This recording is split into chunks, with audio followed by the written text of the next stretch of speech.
Tendremos ahora el placer de escuchar al señor Ricardo Gómez Iglesias y al licenciado Miguel Morucci, quienes son autoridades del Centro Numismático Buenos Aires y miembros del número de la Academia Argentina de Numismática y Medallística.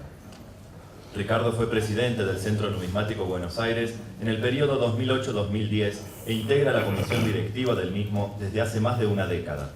Ha publicado gran cantidad de artículos y organizado varios de los más importantes muestras de numismática que se han exhibido en nuestro país, como es el caso de la que han podido apreciar al entrar en el evento. Por su lado, Miguel, quien actualmente es el presidente del Centro Numismático Buenos Aires, es autor de destacadas publicaciones sobre medallas sanmartinianas y medallas de premios militares, monedas bonaerenses y monedas potosinas columnarias y de busto. Tiene escritos y publicados numerosos trabajos de investigación y artículos sobre los medios de pago privados. Ha expertizado y ha catalogado los patrimonios del Archivo y Museo Históricos del Banco de la Provincia de Buenos Aires y del Museo de los Corrales Viejos de Parque de los Patricios.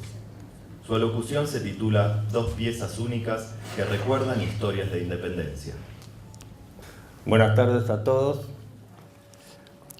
Lo que vamos a relatar con Ricardo y que está programado, y el título se refiere a dos piezas únicas que nos recuerdan historias de independencia, tiene que ver fundamentalmente dos motivos por los cuales hemos decidido que este sea la charla conjunta que representa el Centro Numismático Bonaerense. En primer lugar, que concuerda con el eje temático propuesto de la convención, que es las independencias. Y en segundo lugar, porque de alguna manera, en forma personal, ambos hemos participado de cada una de las historias de estas dos piezas que vamos a contar. Para terminar la introducción, queremos agradecer la participación fundamental de la construcción electrónica a Fernando Perticone y el aporte de alguna bibliografía a Carlos Graciadío, que nos ha ayudado a construir un poco el PowerPoint. Así que vamos a dar comienzo a la primera de las historias, de la cual me haré cargo, y cuyo título es La conspiración de Álzaga y el escudo al negro Ventura en 1812. Esta pieza numismática y el relato histórico que la acompaña, podríamos decir que es una pieza o un premio cívico-militar que recuerda una trágica y grave parte de nuestra primera historia independiente. En el año 1812 la causa de la emancipación aún no estaba asegurada en toda la América, como lo contó muy bien ayer el general Marturet. Teníamos en el Alto Perú, en las provincias del Río de la Plata y en la banda oriental, se dependía fundamentalmente de la autoridad del rey todavía. Recién había pasado la Revolución de Mayo y la estabilidad del recientemente creado triunvirato estaba en dudas, estaba en peligro. De manera que, y sobre todo porque en Montevideo estaba la presencia realista del otro lado del río. Así es que pueden imaginarse ustedes la sorpresa que causa la denuncia de un esclavo de color sobre una vasta conspiración que se urdía en Buenos Aires, cuyo centro era Buenos Aires, pero tenía connivencias en la campaña y el apoyo realista de Montevideo.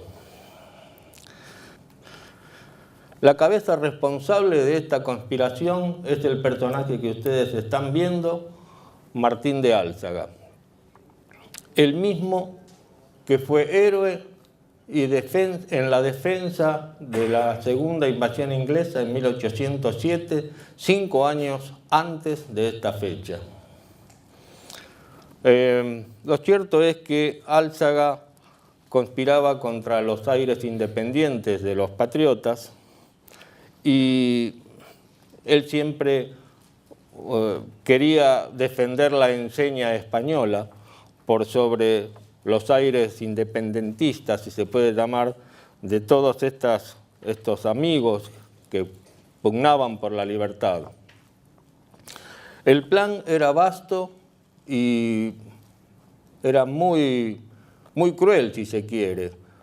Contaban con unos 10.000 paisanos entre Buenos Aires y la campaña, fundamentalmente reclutados de boca en boca por almaceneros y pulperos, que era el oficio más común que desempeñaban los europeos españoles en esa época. El objetivo era tomar el poder y, en todo caso, si hubiera resistencia, eliminar a todos los mayores americanos de 7 años. En una palabra, el objetivo final era eliminar a todos los hijos del país. Si esta conjura hubiera tenido éxito, hubiera cambiado la historia de nuestro país. Lo cierto es que un negro llamado simplemente Ventura, que debía tomar parte de esta conspiración y que había sido tentado para ello, decide denunciar a su ama, doña Valentina Feijó, el grave peligro que corría el gobierno, y ambos se apersonan al entonces alcalde de Barracas, don Pedro Pallavicini, y cuentan toda esta conjura. Rápidamente, esta conjura, que debía estallar el 5 de julio de 1812, se aborta. Es decir, se inicia un juicio sumario a más de 300 personas que concluye con el ahorcamiento de Álzaga y 30 de sus principales cómplices y su exposición en la Plaza de la Victoria. La represión fue tremenda. Hubo numerosísimas condenas a prisión y a destierro. Lo cierto es que los españoles europeos sufrieron una persecución implacable. De manera tal que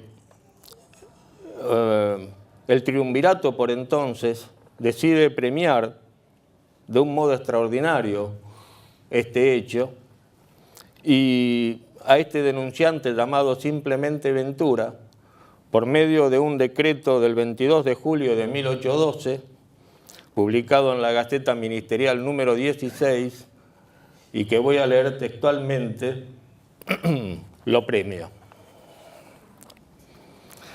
Al gobernador intendente, queriendo el gobierno dar una prueba de su gratitud y estimación a la persona del negro Ventura.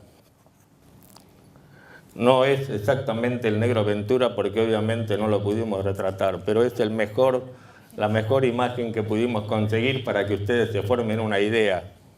Esclavo de doña Valentina Feijó, que fue el primer denunciante de la horrible conspiración contra la patria que acaba de descubrirse, ha venido en concederle la libertad y el uso del uniforme del regimiento número 2 con un escudo en el brazo izquierdo que tenga la inscripción "Por fiel a la patria". Que se le den 50 pesos fuertes por vía de gratificación y un sable para custodia de su benemérita persona, declarándosele con opción al sueldo de soldado de la patria, siendo de cuenta del Estado suministrarle el uniforme cuando lo necesite por todo el tiempo de su vida, y a fin que se satisfagan a la dicha señora 300 pesos en que se regula el valor del esclavo y se cumpla en todas sus partes esta resolución. Expedirá vuestra señoría sus providencias, dando cuenta de quedar ejecutadas. Dios guarde a vuestra señoría muchos años. Buenos Aires, julio 22 de 1812. Lo firman Feliciano Chiclana, Juan Martín de Pueyrredón y Bernardino Rivadavia. Este es el decreto por el cual se le entrega el premio al Negro Ventura, que todos han escuchado. Cualquiera de ustedes puede imaginarse la alegría de este hombre, de este buen muchachito que no solo recibe la libertad, sino una suma para él de dinero considerable, el uniforme del Regimiento 2, un sable y el escudo. Sobre todo por lo humilde que era, por el barrio donde vivía y que en las fiestas cívicas él se iba a poder lucir ante sus congéneres con todos esos atuendos. Él vivía en el barrio del Tambor, que se llamaba por entonces. Hoy en día, para que ustedes tengan idea, el barrio del Tambor era más o menos el ejido de lo que es Montserrat. Alejandro Rosa, en su libro de medallas de la República Argentina, que la mayoría de ustedes conocen, de 1898, transcribe la partida número 677, dando cuenta de la constancia del pago de indemnización a doña Valentina Feijó y del premio en efectivo al Negro Ventura. Hecho este que es llevado a cabo por dos funcionarios de la Hacienda del Gobierno, los señores González y Araujo. Y recuerden uno de estos apellidos en particular que luego vamos a volver sobre el mismo.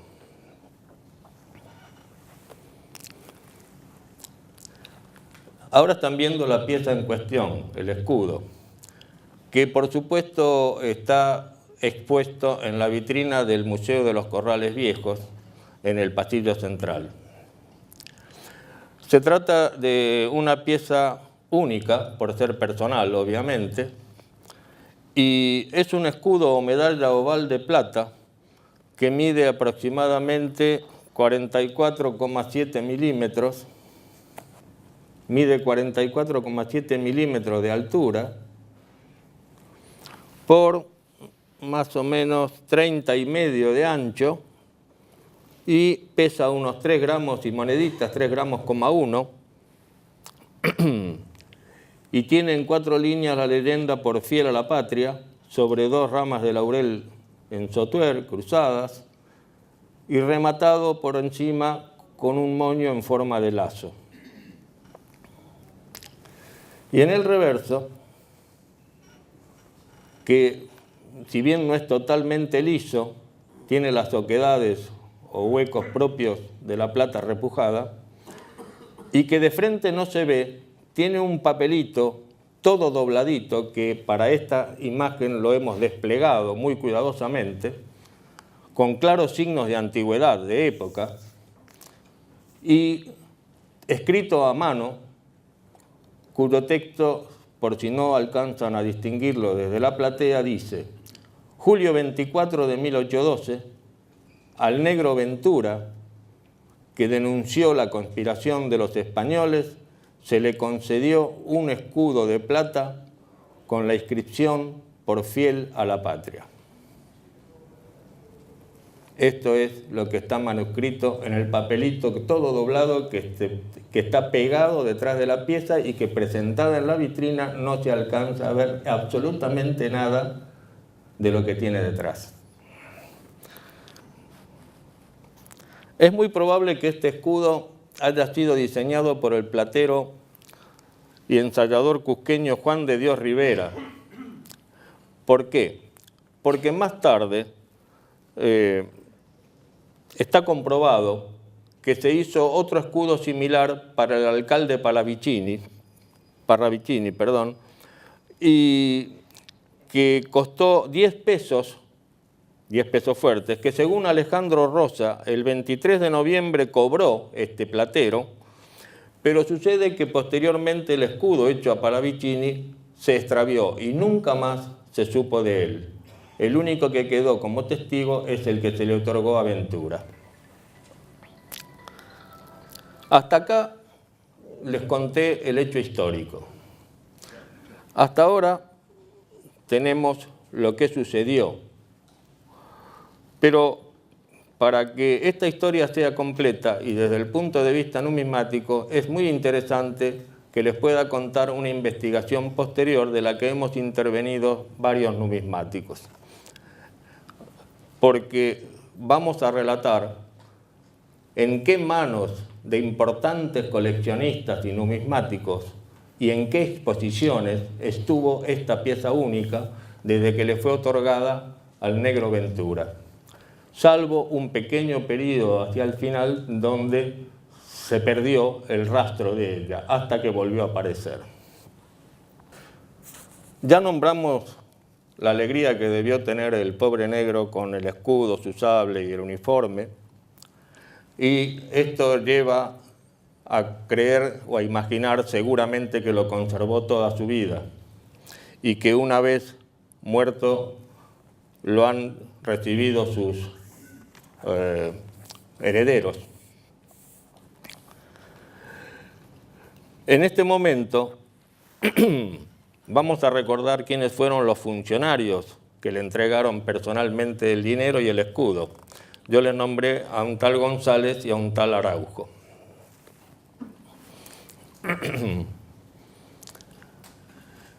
Este personaje, José Joaquín de Araujo, que es funcionario de Hacienda del gobierno de entonces, importante en la época, había escrito una obra de guía para el forastero en 1803, había colaborado con muchas publicaciones, entre ellas con el Telégrafo Mercantil, era un hombre muy conocido de la época.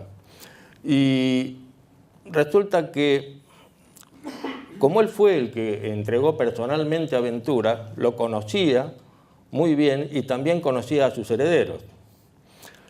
Pero lo que casi nadie conoce mucho es que este hombre fue el primer coleccionista de medallas del Río de la Plata, contra lo que muchos piensan que fue Rivadavia o Segurola.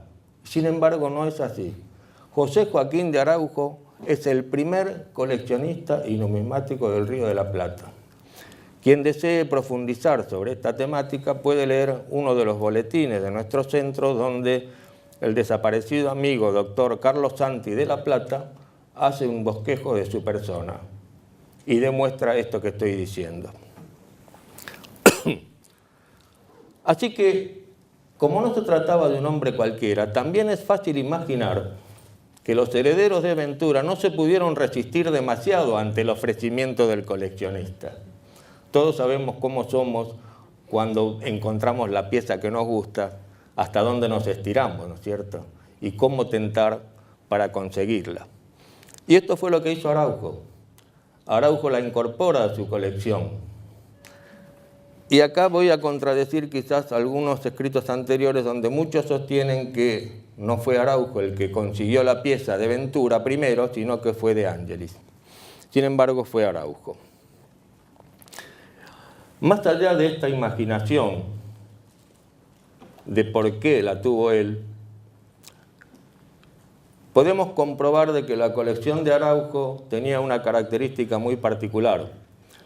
A todas sus piezas, o a las piezas difíciles de identificar porque no estaban escritas o no tenían un monograma identificatorio, él les colgaba un papelito o algo en forma manuscrita para poder identificarlas.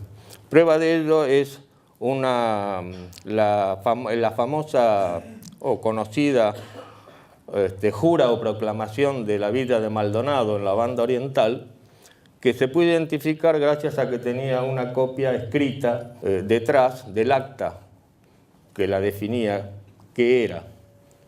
¿Y dónde estaba esta pieza con el acta pegada atrás? En la colección de Araujo. Así que tenemos bastantes motivos para pensarlo.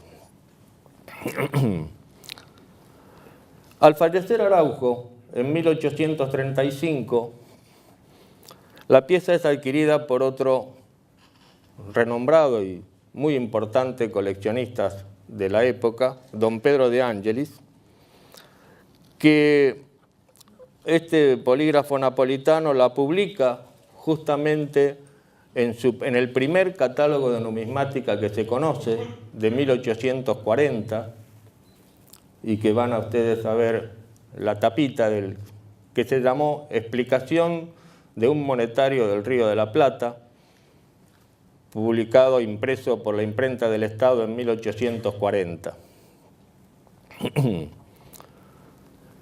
Allí aparece en la página 4, bajo el número 24, mencionado como época de la dominación española, el premio El Escudo Aventura. Con el paso del tiempo, el napolitano coleccionista Pedro de Angelis comienza a sufrir estrechez económica, comienza a tener problemas de salud y obviamente necesita empezar a vender sus cosas, sobre todo allá Cugnetti sabe muy bien la historia de esto que voy a contar. Necesita comenzar a vender sus documentos fundamentalmente y luego su colección, y entra en tratativas con un embajador plenipotenciario que se encuentra en Brasil, cuyo nombre es el doctor Andrés Lamas, y le pide que trate de colocar sus colecciones y sus cosas porque él necesitaba hacerlo. No voy a entrar en todos los pormenores porque se haría muy largo para el tiempo que disponemos, pero sí decirles que Andrés Lamas consigue finalmente incorporar a Brasil toda su parte bibliográfica y documental, y lo entretiene un poco diciéndole que tiene un candidato, bueno, carta va, carta viene, que cuánto era el precio, que cuánto no era. Lo cierto es que durante todo ese entretenimiento, finalmente, Pedro de Angelis fallece después de la caída de Rosas en 1859. ¿Y quién se queda con la colección donde estaba el premio de Ventura? Andrés Lamas. Andrés Lamas la mantiene en su poder hasta su fallecimiento, que ocurre también en 1891. Sin embargo, las alternativas de su sucesión se demoran hasta el año 1905. Y en ese interín, Alejandro Rosas publica en su obra de 1898 y cuenta los antecedentes históricos de esta pieza, y lo publica en las páginas 52 y 53 bajo el título de Conjuración de Álzaga, en el capítulo de la Guerra de la Independencia. Entonces, en 1905 ya se solucionan los problemas de la sucesión y se produce el remate de dicha colección. El remate de la colección de Andrés Lamas se hace a través del martillero Rodolfo Colet en el edificio del Bon Marché, cito, en la calle Florida 765. Acá tienen la carátula del remate de esta sucesión, donde estaba el premio de Ventura. En 1905, aquí debajo de todo está escrito. Y según cuenta otro profesional de la numismática y comerciante como fue Román Francisco Pardo, en su artículo Viejos recuerdos de numismáticos que conocí de 1912 a 1980, Enrique Peña, otro famoso numismático que sucedió a Bartolomé Mitre en la presidencia de la Junta de Historia y Numismática Americana, fue el principal comprador de esta colección. Y allí fue a parar a otro famoso numismático, el premio al Negro Ventura. El premio, en este interín también se publica otro libro muy importante en 3 tomos, que es el de premios militares de los coroneles Mom y Vigil. Allí el premio es explicado en el tomo 3 en las páginas 207 y 209. Y Peña lo conserva en su colección desde 1905 hasta su fallecimiento en 1924. Allí, en 1924, muchos no saben cuál fue el destino. hasta 10 años después, supuestamente, o se suponía que la colección que había quedado con su hija Elisa Peña todavía no se había desarmado, y tan es así que se produce una exposición muy importante en 1934, que realmente creemos, acá tienen la imagen de Enrique Peña, creemos que en esta primera exposición argentina de numismática, que coincide con el lanzamiento de la segunda época del Instituto Bonaerense de Numismática y Antigüedades, reunió lo más nutrido y más importante visto nunca en la ciudad de Buenos Aires en piezas numismáticas. Allí, supuestamente, les voy a ver si encuentro el dato exacto, entre otras cosas figuran en la página 7, sala 1 correspondiente a Argentina, un total de 62 premios militares notables como expuestos en la colección Peña. Ahora, ¿cómo sabemos que dentro de esos 62 premios podía estar el escudo de Ventura? No tenemos ningún testigo de que haya estado presente en esta exposición, salvo que haya vivido tantos años. No sé, en el 34 había alguien, no sabemos. Lo cierto es que en el discurso final de clausura que pronuncia don Juan Canter, menciona 4 o 5 piezas únicas, destacadas de esta colección. Y, oh casualidad, una de esas piezas que menciona en el discurso Juan Canter dice el premio de Ventura que se encuentra en la colección Peña. Conclusión, hasta 10 años después estuvo en esa colección y fue presentada en la primera exposición de numismática. Allí, obviamente, estaba en manos de los hijos de Enriquito Peña y de Elisa. Décadas después, esas colecciones comienzan a legarse al Museo de Luján, al Museo Udaondo. Sin embargo, parece ser que el premio de Ventura nunca llegó al Museo de Luján. Las versiones que tenemos es que se ha vendido antes en Buenos Aires. La verdad es que acá es donde el momento en que le perdemos el rastro al premio de Ventura. Y le perdemos el rastro hasta el año 1993, en que un comerciante le ofrece a Oscar Marota, miembro de nuestra institución, de la comisión directiva y dueño del Museo de los Corrales Viejos, la posibilidad de comprarlo. Para ese entonces, yo trabajaba o de alguna manera ayudaba como curador del Museo de los Corrales Viejos, y Oscar me consulta a mí y me hace ver el premio, y por supuesto, previa verificación de su autenticidad, empieza una negociación muy larga y ardua, porque el precio inicial pedido era muy alto. Después de varios meses de esa negociación, el precio baja ostensiblemente y finalmente conseguimos comprarlo para el Museo de los Corrales Viejos, compró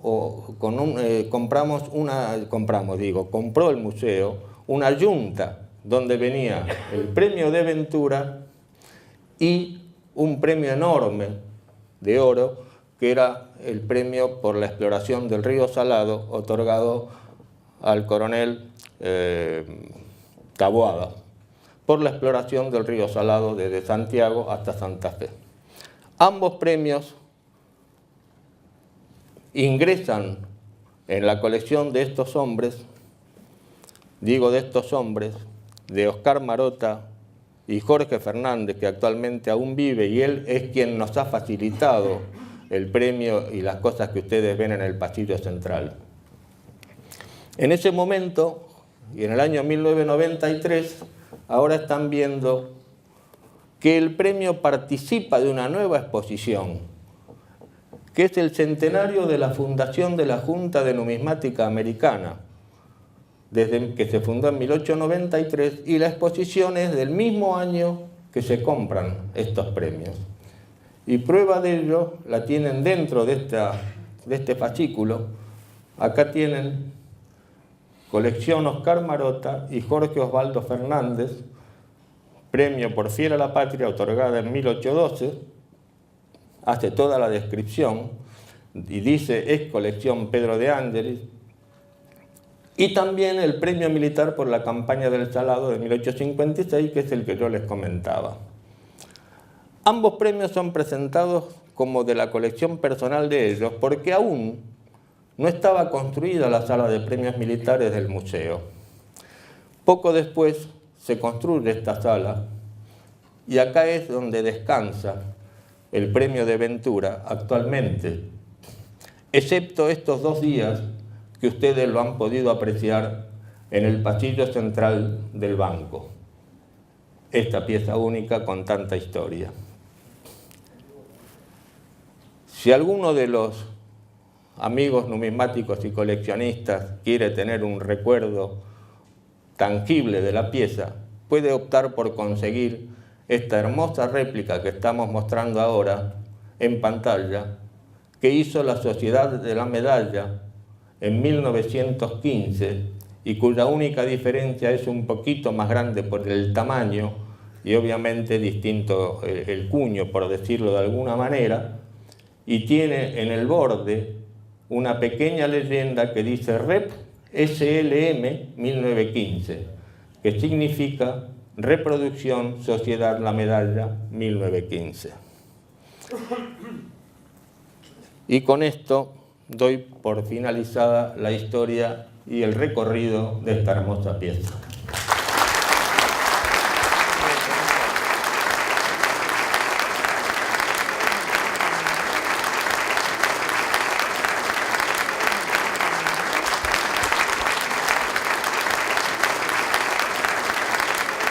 Vamos a dar comienzo a la segunda historia. Bueno, lo mío es mucho más simple que todo lo que expusieron los que me antecedieron, ¿no? Porque es una vivencia propia. Aquellos que no me conocen, yo estuve 45 años trabajando aquí, en mi querido Banco Ciudad. En el año 1964 yo ya era técnico tasador del rubro alhajas del banco, en el cual tomábamos, como bien dicho, alhajas, o sea, todo lo que fueran metales preciosos, y entre ellos monedas, siempre y cuando fueran de oro o de plata. Y voy a hacer una pequeña introducción antes de tocar el tema, muy pequeña, y vamos a retrotraernos a la Constitución de 1853. Todos sabemos que dentro de sus articulados disponía el cierre de todas las secas provinciales. O sea que eso trajo por consecuencia un caos dentro del comercio. Entonces comenzaron a circular monedas bolivianas, monedas peruanas, monedas extranjeras, o sea, como las libras, los francos, bueno, y otro tipo de monedas. Recién, en 1881, la República Argentina se adhiere a la Unión Monetaria Latina. ¿Qué era la Unión Monetaria Latina? Era un conjunto de naciones que impulsó Italia, fue Napoleón III, en el cual se adhirieron inmediatamente Francia, Bélgica y Suiza. Esta unión monetaria comenzó a funcionar en 1865 hasta 1927, lo que es ahora, por ejemplo, el mercado común europeo, con la diferencia que esto data de 1865. Y decide la República Argentina, con esa adhesión, acuñar las monedas de oro y de plata, porque el tema era ese, que el comercio que podía hacer Argentina con Europa, o sea, los franceses podían pagar, o cualquiera que estuviera en la Unión Monetaria Latina, podía pagar con sus propias monedas y su equivalencia en los distintos países que estaban adheridos a la Unión Monetaria Latina. Entonces, en 1881, la República Argentina decide acuñar las primeras monedas de oro de la República Argentina, porque todos sabemos que las anteriores eran de las Provincias Unidas, y se acuñan los patacones, los argentinos. Ahora vamos a ver un lindo argentino, por ejemplo, de 1896. Los argentinos se acuñaron de 1881 a 1889. Luego se dejó un periodo hasta 1896, donde hubo la última acuñación, que entre paréntesis, la mayoría de los argentinos, una gran cantidad, no llegaron a circular. Por eso que es fácil encontrar a veces argentinos de este año sin circular, en estado perfecto, como este que tenemos aquí. También se acuñaron los medios argentinos, o sea, los de 2 pesos y medio. De estos se conocen solamente 9 ejemplares, este y otros 8. Si yo le cuento la historia de este medio argentino, ustedes no van a poder creer. Esto me lo facilitó un comerciante, que a su vez también era coalicionista, pero más comerciante, que se llamó Andrés Domingo. Claro, si yo le cuento ahora cómo fue el tema, van a saber cuál es la finalidad de esta charla. Esta la compró en Libertad, y la compró por oro. Y ustedes van a ver ahí en la parte superior, donde está la cabeza de Udiné, que tiene una pequeña limada. ¿Por qué? Porque es simple, el comerciante lo lima para ver si es de oro o es de metal. Y la compró por oro. Entonces yo le pregunté, ¿cómo hizo para comprarlo esto? Entonces él recorría los negocios de Libertad, de los que compraban chafalonía, entonces separaba las monedas. Cuando vio el medio argentino, evidentemente, entonces no hizo esta moneda quiero. Entonces juntó unas cuantas monedas y entre ellas puso el medio argentino. Entonces digo, bueno, me voy a llevar esta. ¿Cuánto? Bueno, se las vendió por oro. Un poquito más de lo que el comerciante lo había comprado. Y así se hizo Andrés Domingo de este medio argentino. Y bueno. La mitad de un argentino. Exacto. Exacto. Los medio argentinos, cuando hablan argentino, la mitad. Exacto, exactamente. Bueno, vamos a ver la segunda. Ahí está. Bueno, también se acuñaron en plata 1881, 82 y 83. El peso de plata. Este es un hermoso ejemplar. Este ejemplar, esta fotografía, data de hace más de 40 y pico de años, porque el banco, nosotros los tasadores, teníamos unos patrones de todas las monedas comunes. Evidentemente no teníamos un patrón de una onza del 13, ni una onza riojana del 32, del 36 o del 42, pero sí teníamos de estas, teníamos 8 reales, 8 soles y los, ¿cómo se llama? Los valores más pequeños. Entonces, ¿qué pasa? Vamos a ver la otra. Aquí vemos. Esta es la pieza por la cual yo les voy a contar la historia, que data de 45 años. Yo estaba en esa época, en 1971, como tasador de alhajas, en la sucursal de Rivadavia y Larrea. Era la sucursal número 1 que tenía el banco. Y ya era tasador, tenía una experiencia no mucha, pero eran 7 años. Y trabajamos, para que ustedes se den una idea práctica, en una mesa como esta, el doble de esta. Entonces trabajábamos 3 tasadores de este lado y 3 tasadores enfrentados de ese lado. Y teníamos 3 carriles. Entonces nosotros no teníamos contacto con las personas que venían a empeñar, porque las personas que venían a empeñar entraban dentro de una pequeña casilla, cerraban la puerta, porque era muy privado el tema. Entonces, el prestatario, con la única persona que tenía contacto, era con el empleado que estaba entre una mampara nuestra, donde estaban los tasadores, y la de las personas que venían a empeñar. O sea que el tasador no veía ni sabía quién era el propietario de la pieza que traía.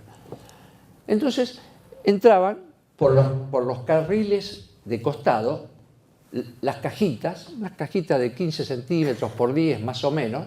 Entonces el empleado que estaba en la pista tomaba las alhajas o los objetos que le traían, la ponían en esas cajitas, que debían tener 15 centímetros por 10, y las empujaban por los carriles laterales. Entonces cada uno de nosotros tomábamos la primera, hacíamos la evaluación y luego la mandábamos por el centro para afuera. El empleado iba a la casilla, al box donde estaba el prestatario y le ofrecía, bueno, mire, el banco le da tanto. Si estaba de acuerdo, venía de vuelta a la cajita y nosotros le hacíamos la evaluación.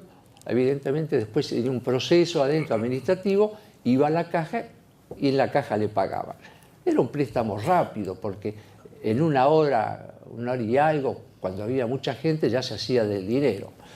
Entonces, yo tuve la suerte de tomar una de esas cajitas.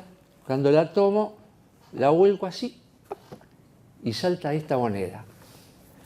Yo cuando la veo digo, la pucha, digo, lo primero que pensé, digo, este es un patacón, ¿cómo es? Dorado. Pero ya uno tenía una experiencia ya de años. Nosotros le podríamos, en 40 gramos, le podríamos cerrar por 5 o 6 gramos, pero no mucho más. Cuando la tomo así en la mano, digo, no, esto es pesado. La pongo en la balanza, 36 gramos y medio. Digo, la pucha, digo, este es de oro. Aparte que es una pieza que no la podíamos probar con la lima y el ácido nítrico, que es como se hacía con las alhajas. Entonces, ¿qué hago? Lo primero que hago es buscar enseguida el patrón que teníamos de los patacones. Entonces lo comparo rápido, a simple vista, y me daba el diámetro, la altura, todo. Y la diferencia era perfecta. 36 gramos y medio, con el mismo diámetro, la misma altura. La plata tiene un peso específico de 10,5 y el oro tiene 19,3. O sea que, digo, es de oro, es de oro. Entonces, digo, vamos a darle un préstamo, por lo menos, a ver qué es lo que pasa y después, bueno, vamos a investigar si es que la persona está de acuerdo. Entonces, llamo al empleado que estaba en esas, le llamamos pista, ¿no? Que era el que trataba entre el prestatario y el tasador. O sea, vuelvo a repetir, nosotros no veíamos quién era la persona. Entonces le digo al empleado, digo, cuando lo ofrezcas a esta persona, fíjate si hace algún comentario o algo. Entonces al ratito viene y me dice, mira, Ricardo, dice, está entusiasmada la señora, es una mujer. Yo ni sabía que era mujer, nada, porque no lo veíamos. La mujer está entusiasmada porque no sabía ni que era de oro. No sabía lo que tenía, nada. Inclusive le comentó así muy rápidamente de que, dice, mire, nosotros la teníamos en casa, esta pieza viene de años, inclusive de chicos jugábamos con ella, es un pequeño comentario. Y aceptó enseguida de que sí. Yo le había dado, para que se dé una idea, 120 pesos de evaluación. Y la persona se llevaba 108 pesos en la mano. 108 pesos. O sea, por el oro. Por el oro. Inclusive me costó trabajo convencer al jefe mío, a mi jefe, el jefe de tasadores, que le diera como oro fino. Porque evidentemente era oro 900 milésimas. Y yo le iba a dar por 999. Entonces me dice, mirá, dáselo, pero acordate que si esto no llega a ser lo que vos pensás, de acá, de la primera pateadura que te doy, vas a salir rajando por la puerta hasta Plaza 11. Bueno, hacemos la operación, le pagan a la mujer, el cajero estaba como a 40 metros lejos nuestro. ¿Y qué pasa? Hay que empezar a ver qué es. Me costó mucho trabajo, pero mucho trabajo, ingresar a Casa de Moneda. Pero mucho trabajo. Por suerte, imagínense ustedes que en este año era el gobierno de facto del general Lanusse. Eran casi todos militares los que estaban. Y bueno, el despacho de la licenciada Nora Matassi, no sé por dónde anda y no sé si anda por acá. Ah, allá está Nora, eso. Que era donde ella está hoy día trabajando. Pero claro, la vez pasada estuve ahí y es un despacho grande, que el otro día era un chiquitito. Pero ella me dijo, no, acá había una mampara. Bueno, entonces yo me sentaba, me traían las cajas, pero cajas y cajas, con documentación, con carpetas, una cosa. Aparte que yo no podía ir todos los días. Iba cuando me permitían ir, tenía que llamar todos los días. A veces en la semana me dejaban ir una vez sola y no más de una hora. Así que en una hora yo tenía que revisar y revisaba carpeta. Ya estaba casi 3 meses estuve haciendo eso. Pero si computamos los 3 meses, yo creo que no habré ido más de 30 horas, menos de 30 horas, que pude ver eso. Y en una de esas, cuando ya casi agotaba, era cansador, aparte con 2 soldados ahí al lado, con las armas, ahí, digo, como si yo me fuera a llevar alguna de estos papeles, ¿no? Pero nunca había menos de 2. Nunca había menos de 2, porque claro, si había uno solo tenía que irse, yo tenía que irme con él. Entonces encuentro una carpeta, amarillita, todo eso me acuerdo como si fuera hoy, donde decía, apartado de la ley 1130 del 5 de noviembre de 1881. Abro la carpeta y había una hoja, y decía en la hoja, se acuñará con el oro de los argentinos una pieza correspondiente a una moneda de 1 peso del año 1881, que le será entregada al señor presidente de la Nación, general Julio Argentino Roca. Cuando veo eso, para mí era como sacarme la lotería, digo. Entonces cometí el grave error de comentarle a los soldados que estaban ahí al lado mío, usted sabe lo que es esto es oro en polvo, esto es un descubrimiento bárbaro, digo.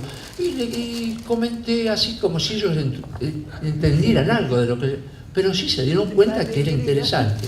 Entonces toman la carpeta, uno de ellos la pone bajo el brazo y se va. Y yo espero, al rato viene y viene sin la carpeta. ¿Cómo? Le digo, ¿no me trae la carpeta? No, dice, esto se lo llevé a mi jefe y se quedó él con ella. Pero yo lo que quiero es sacar una fotocopia. ¿No me dejan sacar una fotocopia? Porque en esa época no había máquinas digitales como ahora, ni teléfonos digitales, no había nada. Lo único era una fotocopia. Dice, mire, lamentablemente no. Bueno, entonces, ¿qué hago? Recurro a 3 o 4 que yo consideraba los importantes. No consideraba, ya hoy lo considero también, lo consideramos todos. Lo más importante numismáticos que yo conocía en esos años. Que era el doctor Mitchell, don Pedro Cono, Efron y acá el amigo Cugnetti Ferrari, en el cual yo iba todas las semanas a su museo del Banco Nación y charlábamos de numismáticos. Ya en esa época me gustaba mucho y lo veía que escribía sus artículos. Es así, Entonces, que ahí aprendí mucho ya en esa época de lo que era la numismática. Y a todos les hice la misma pregunta. ¿Ustedes conocen que haya un patacón de oro? Y todos me dijeron que no. Evidentemente yo hubiese dicho también que no, porque no había nada. Lo único era lo que yo había visto. Lo que pasa, con lo que yo había visto, ¿cómo podía convencer a la gente, y más que nada a mi jefe, de lo que yo había visto? No tenía documentación. Bueno, la cuestión que, ¿qué hicimos? Bueno, evidentemente es una pieza interesante, una pieza única. El tema era ponerle una base. Digo, ¿qué base le ponemos? Yo le había dado 108 pesos en la mano el banco. 108. Entonces digo, bueno, vamos a hacer una cosa. Los que conocíamos de numismática éramos 3 nada más. En esa sucursal era yo solo. Y éramos 3 los que ya nos gustaba la numismática. Digo, tomemos como ejemplo una onza del 13, vuelvo a repetir, una onza de riojana del 36. Y hagamos un promedio y vemos, las otras ya se sabe que hay más, no son piezas únicas. Bueno, la del 36, que teníamos en Picunetti, esa sí, se conocían pocos ejemplares. 6 o 7, exacto. Y de las otras onzas del 13 no llegan a 20, ¿no? Más o menos las conocidas. Bueno, entonces digo, ¿qué les parece si le ponemos 10.000 pesos? 10.000 pesos cuando le habíamos dado 108 pesos en la mano. Digo, pero créanme que es así. Ese documento está. En algún momento lo vamos a poder rescatar. Bueno, lo sacamos a remate. Acá me tengo anotadito la fecha porque eso fue en agosto del 71 que entró y se vendió, ya les digo, se vendió el 6 de julio de 1972, acá, donde estamos nosotros sentados, en esta misma sala se vendió el Argentino de Oro. Fue, para nosotros estábamos todos los tasadores, expectativa, ¿qué pasaba? Cuando vimos que sale a la venta, nosotros le habíamos puesto un detalle. Evidentemente no le podíamos poner lo que yo había visto, pero le pusimos una pieza de presentación, no, una pieza numismática de presentación, correspondiente a una pieza de 1 peso de plata del año 1881. Y entre paréntesis, único ejemplar conocido. ¿Por qué conocido? Porque y si se había hecho otro más, o aparecían 2 o 3, único ejemplar conocido, 36 gramos y medio. Previamente, yo ya la había mandado al laboratorio, le habían hecho la expertización y daba los 900 milésimos, como habíamos hablado. Inclusive, volviendo atrás, para estudiar la pieza, yo la había separado en cuartos.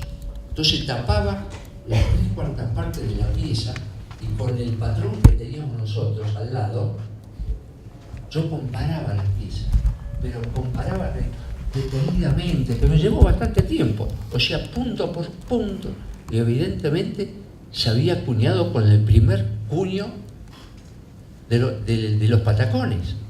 Y creo, no equivocarme, que fue la primera pieza que se acuñó, que fue esta, la de presentación. Y después se acuñaron los de plata. Bueno, 10.000 pesos de base. El martillero estaba ahí, sale a la venta, pa. Yo digo, bueno, si acá nadie oferta nada, ya me veo disparando hasta Esmeralda y de ahí a Retiro y de ahí a mi casa. Y empezaron con 10.000 pesos. 10, 12, 14. Digo, la pucha. Llegó a 50.000. 50.000. Ustedes imagínense, de 108 pesos que se llevó una mujer, 108 a 50.000. Eran $5.000. Exacto, $5.000, que era una fortuna. En esa época era una fortuna, $5.000.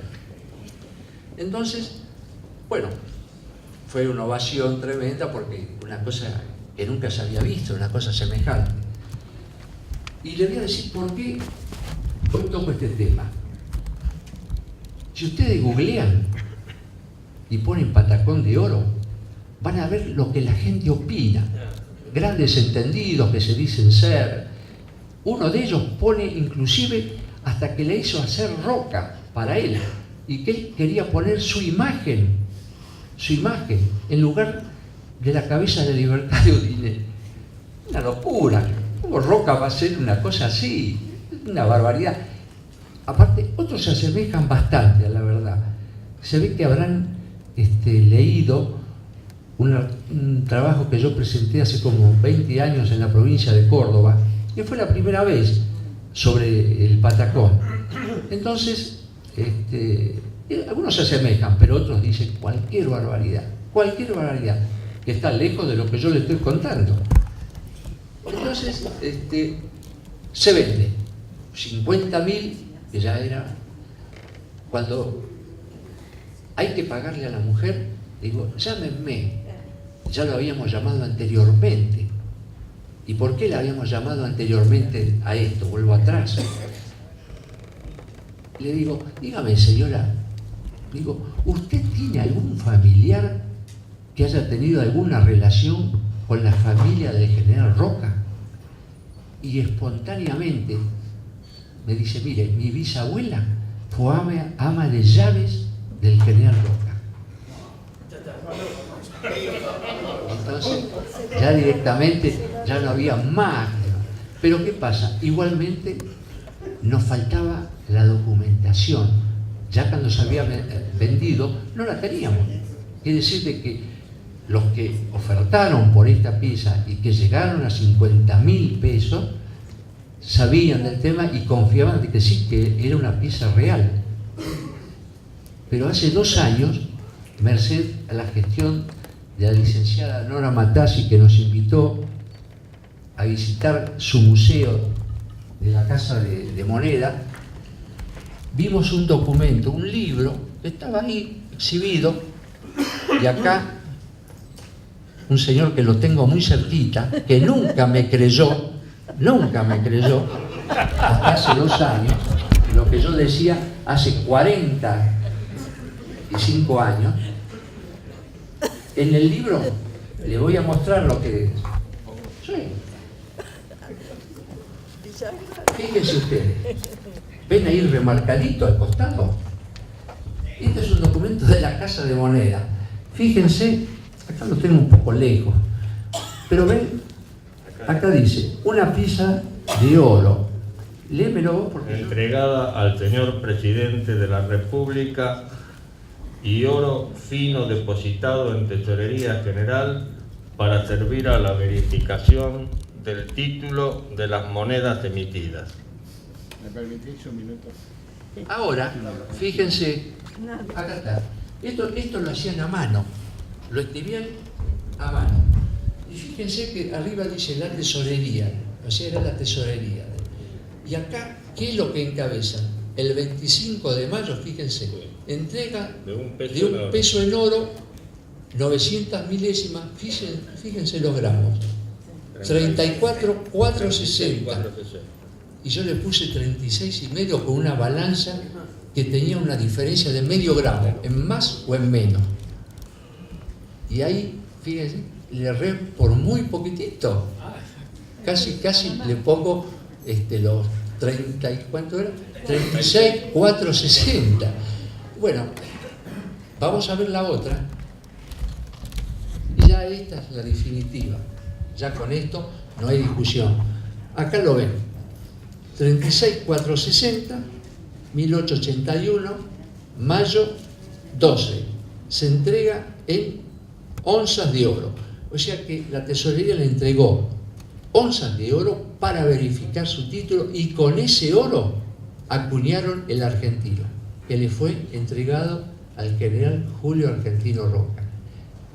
Y con esto... ¿Y la señora? ¿Y la señora? No, está bien, ahora le voy a contar de la señora. Llamamos a la señora para pagarle. Entonces le digo, yo ya estaba acá trabajando. Estaba acá, en esta sucursal, ya no estaba en la 1. Digo, pero cuando citen a la mujer para pagarle, llámenme. Aparece la mujer y yo me pongo hasta la sucursal, estaba cerca, acá en el 11, y le digo, mire señora, ¿se acuerda de mí que yo hablé con usted, que usted me contó de su bisabuela? Ah, sí. Bueno, se vendió la pieza suya. Ah, qué bien. Ni sabía que se había vendido, ni en cuánto se había vendido, nada. Digo, mire, con lo que usted va a comprar, usted se va a poder comprar un departamentito grande en Barrio Norte y un cochecito de medio pelo.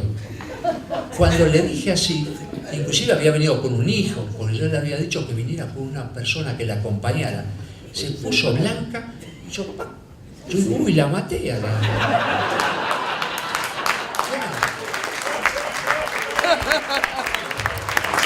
Imagínense que le cambiaba la vida.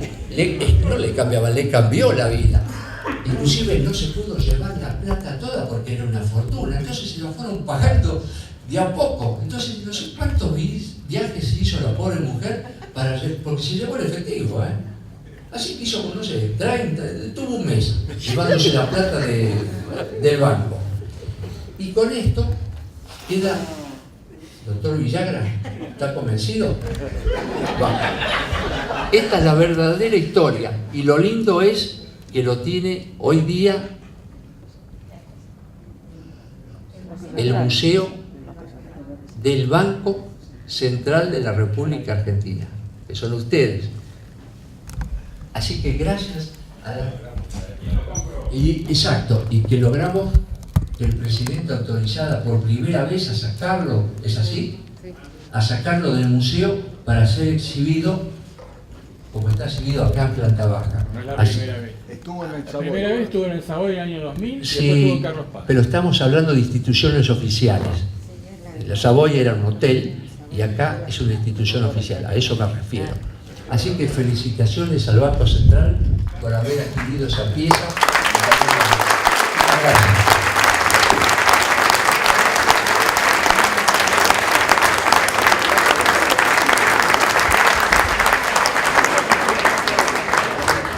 Acá el doctor Mayer me dice quién lo compró. Lo compró Andrés Domingo, que es el mismo que había comprado el medio argentino del 81. Y acá el licenciado Cuñetti quiere hacer una acotación. Señor, yo tuve el patacón de oro durante una semana en custodia en el Banco de la Nación, porque después de mucho hablar con Andrés Domingo para que me lo ofreciera, terminó accediendo en la suma de $40.000. Yo le decía, pero usted lo compró en 5.000 y lo quiere vender en 40.000. Bueno, al final hicimos la propuesta y el presidente del Banco de la Nación dijo, lo compramos. Ahora bien, Domingo me hizo una nota donde me daba una semana para contestarle. Y justo en esa semana el presidente del Banco de la Nación se fue a Londres para inaugurar la sucursal en Londres y volvía el lunes. Y el viernes me llama Domingo y me dice, ¿y lo compraron? Dije, Domingo, está casi comprado, pero firmó, no, el lunes va a lo... Ah, entonces no lo vendo. Yo que soy ateo doy gracias a Dios que no le vendí esa pieza, porque esa pieza no vale $40.000, esa pieza vale $100.000. Me dice, bueno, Domingo, y se la tuve que devolver, la tuve una semana en mis manos. Ahora, para poner una casa de cambio tenía que dar una fianza como de $300.000, una cosa así. Entonces él la evaluaba en 100.000, la entregaba en custodia al Banco Central y después, el día que liquidaba la casa, se la devolvía la pieza. Y bueno,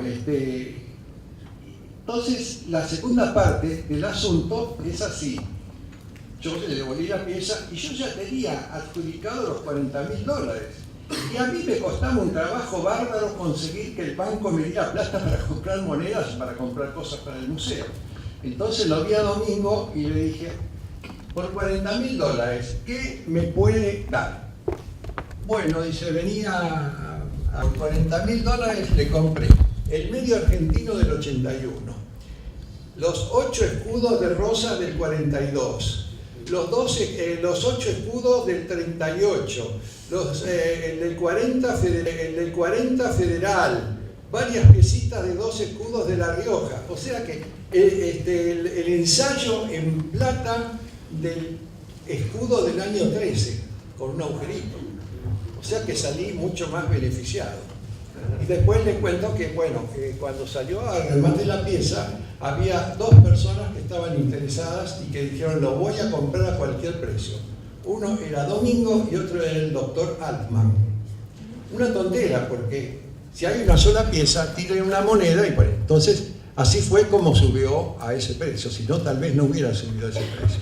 Se pusieron de pica y terminó comprándola a Domingo. Y bueno, gracias a que no existía que no existió esa moneda, llegó a los 50.000. Si no, se hubiese vendido en 10.000. Claro, claro. Y además la desgracia es que el medio argentino del 81, que estaba en el Museo del Banco de la Nación, fue robado cuando robaron toda la colección de monedas después que yo me jubilé del banco. Así que vaya a saber dónde estará ahora. Y ahora hago una pequeña acotación, que es un minutito nada más.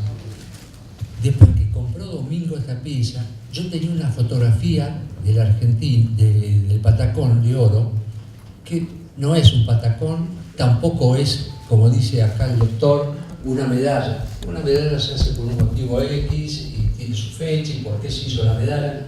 Eso es una pieza de presentación y sin lugar a dudas nada más. Entonces, un día lo encuentro a Domingo en Florida y Lavalle. Digo, ¿cómo le va, don Andrés? Bien, y medio no me ubicaba. Digo, ¿sabe qué? Yo soy fulano, del patacón de oro.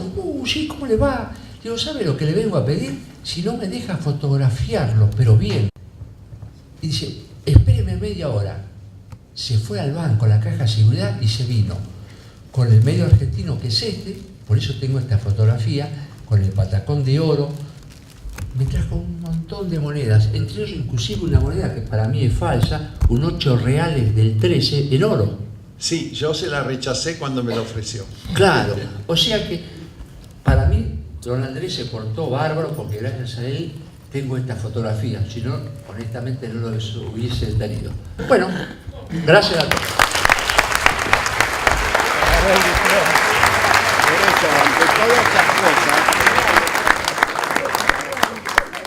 Se entregará sus diplomas y los acrílicos recordatorios el contador Arturo Villagra, expresidente del Centro Numismático Buenos Aires en el periodo 2012-2014 y miembro de número de la Academia Argentina de Numismática y Medallística. Y lo que quiero decir es que aquí en la sala hay muchos expresidentes del centro: Carlitos Mayer, Cunietti, Fernando Giuliano, Andresito, el último.